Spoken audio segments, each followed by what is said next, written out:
Сәлем достар, сіздер мен EasyKZ. Инвестициялау, қаржылық сауаттылық тақырыбын қазақша және қарапайым тілмен түсіндіретін арна. Сіздер салықтың көлемін 30%-дан 15%-ға азайтуға болатындығын білесіздер ме? Мүмкін, кейбіреулеріңіз өздеріңіздің көбірек салық төлеп жүргендеріңізді білмейтінде шығарсыздар. Түсіну үшін видеоны толықтай қарауға кеңес беремін. Көпшілігіміз отандық және шет елдік нарықтан бағалы қағаздарды сатып аламыз. Оларды сатып пайда көреміз, дивиденд, купон аламыз. Егер тек отандық нарықтан отандық компаниялардың бағалы қағаздарын қалатын болсаңыздар, онда бұл сұрақпен басыңызды қатырмасаңыздар болады. Қазақстанда бағалы қағаздар салықтан босатылған. Ал егер отандық және шетелдік нарықтан шетел компанияларының бағалы қағаздарын сатып алатын болсаңыз, осы видеоны соңына дейін тыңдағаныңыз жөн. Салықты төмендетудің фишкасымен бөлісетін боламын. Отандық және шетел биржаларынан шетел бағалы қағаздарын сатып алушы дегенді қалай түсінеміз? Мысалы, сіз Coca-Cola компаниясының акциясын өз брокеріңіз арқылы касса сияқты отандық нарықтан сатып алдыңыз делік. Акция тикері KOKZ деп жазылғанымен де компания шетелдік болып табылады. Дәл солай, коланың акциясын американдық Нью-Йорк қор биржасынан да сатып алсаңыздар болады. Егер осындай акцияны сатып алған болсаңыз, компания дивиденд төлеген кезде дивидендінің 30% салық ретінде автоматты түрде ұсталынып қалынады. Шетел компаниясынан, нақтырақ айтқанда, ақш нарығына тиесілі компаниядан түскен дивидендтің бәрінен 30% салық алынады. Бұл жағдайда қай биржадан сатып алғандығыңыз маңызды емес. Жаңағы коланың акциясынан түсетін дивидендті қарастырайық. Компания бір акция үшін негізі $0,48 дивиденд аударады. Ал сіздің брокерлік шотыңызға $0,34 ғана келіп түседі. Яғни, ақшта сізге түскен табыс үшін бірден 30% салық ұсталынып қалынады. Бірақ, екі жақты салық салу келісімін пайдалана отырып, сіз қолға тиетін дивидендті $0,41 дейін өсіре аласыз. Яғни, салық көлемін 15%-ға дейін төмендетуге болады. Оны қалай жүзеге асырамыз? Жауабын айтпас бұрын, видеоға лайк басып, пікір қалдыра кетуді ұмытпа. Сіздердің кері байланыстарыңыз пайдалы контентті көпшіліктің көруіне әсер етеді. Енді жауапты талқылауға кірісейік. Сонымен, салық көлемін азайту үшін өз брокеріңізде W8BEN формасын толтырсаңыз жеткілікті. Бұл форма сіздің ақш үшін шетел резиденттігіңізді растап, сізге төмендетілген салық төлеуге мүмкіндік береді. Ол форманы қалай толтырамыз? Қазір айтатын боламын. Өкінішке орай, бұндай форманы тек Freedom брокерінде ғана толтыруға болады. Басқа қазақстандық брокерлер ондай мүмкіндікті ұсынбайды. Форманы Freedomның TraderNet қолданбасы арқылы телефоннан толтыруға болады. Егер сізге сайтта толтыру ыңғайлы болса, дәл осы қадамдарды өз компьютеріңізден сайтқа кіріп қайталасаңыз болады. Форманы толтыру үшін әдеттегіше өз брокерлік қолданбаңызға кіресіз. Қолданба ашылғаннан кейін меню бөліміне өтесіз. Сізде келесі бет ашылады.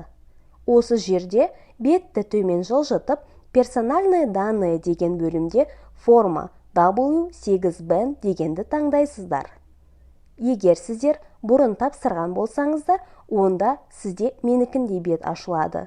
Ал тапсырмаған болсаңыздар, бірден толтыру формасы шығады. Бұл форманы әрбір 3 жыл сайын жаңартып отыру керек. Одан бөлек, егер жеке деректеріңіз өзгерген болса, форманы қайталап тапсырасыздар. Енді форманы толтыруға кірісейік. Жұлдызшаммен белгіленген жолдар міндетті түрде толтыруды талап етеді. Бірінші, персональные данные, яғни жеке ақпараттарды көрсетеміз. Бұл жерде барлығын ағылшын тілде жазылуы керек. Фамилия деген жеріңізге өз тегіңізді, гражданствоға азаматтығыңыз, кейін атыңызды, туған күніңізді, тегіңізді, туған жеріңізді талап етілетін жолдарға жазып көрсетесіз. Форманың екінші бөлімі адрес постоянного проживания, яғни тұрақты мекен жайыңыз жайлы. Бірінші жолға өзіңіз тұратын мемлекетті тізімнен таңдайсыз. Мысалы, бізде Қазақстан. Оның астыңғы жолға тағы да тұрғылықты мекен жайыңызды ағылшын әріптерімен көрсетесіз. Және де осы жерге индексті қосып жазуды ұмытпаңыз. Ал осы бөлімнің үшінші жолына өзіңіз тұратын көше, үй және пәтер жайлы ақпаратты ағылшын әріптерімен жазасыз. Кейін почтовый адрес совпадает с адресом регистрации деген жерге егер пошта мекен-жайы тіркеу мекен-жайымен сәйкес келсе, ұяшықты басып, дұрыс белгісін қоясыз. Ал егер сәйкес келмесе, жаңа адресті төменде көрсетілген бос ұяшықтарға енгізесіздер.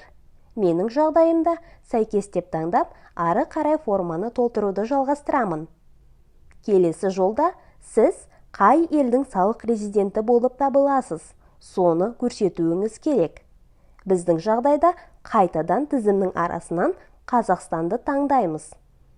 Ал оның төменгі жағында тіркелген елдегі салық номері талап етілетін ұяшыққа өзіміздің ЖСН-ді жазып көрсетеміз.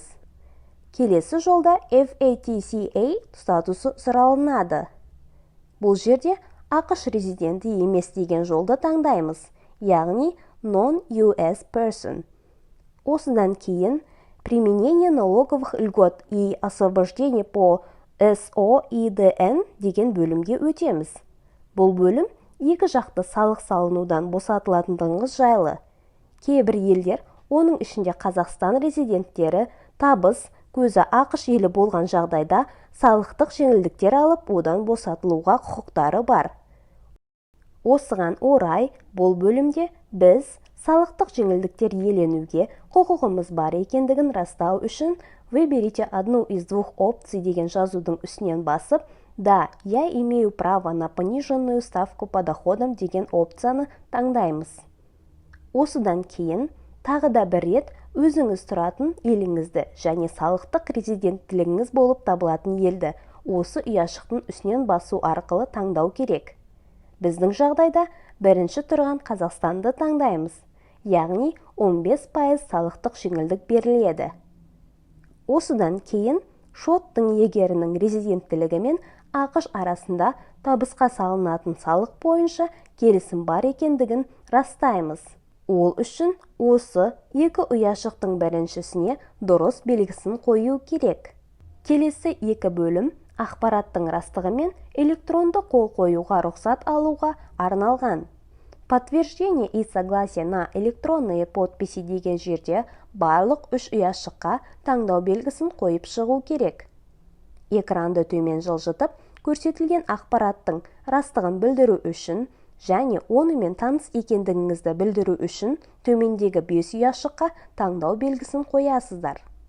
Осы барлық ақпаратты көрсетіп болғаннан кейін толтырылған форманы телефонға жазып алып, бір тексеріп шығу керек.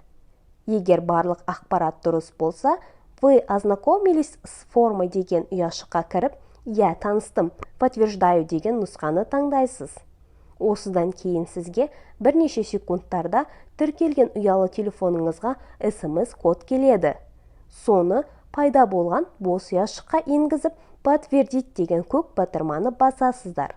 Сіздің өтінішіңіз осымен жіберілді. Қабылданғаннан кейін салықтық жеңілдікке ие боласыз. Қарастыру бір аптаға дейін уақытты алуы мүмкін. Сіздерге видео пайдалы болды деп үміттенемін. Лайк басып, пікір қалдыруды ұмытпаңыздар. Сіздердің кері байланыстарыңыз мен үшін өте маңызды. Келесі видеоларда кездескенше.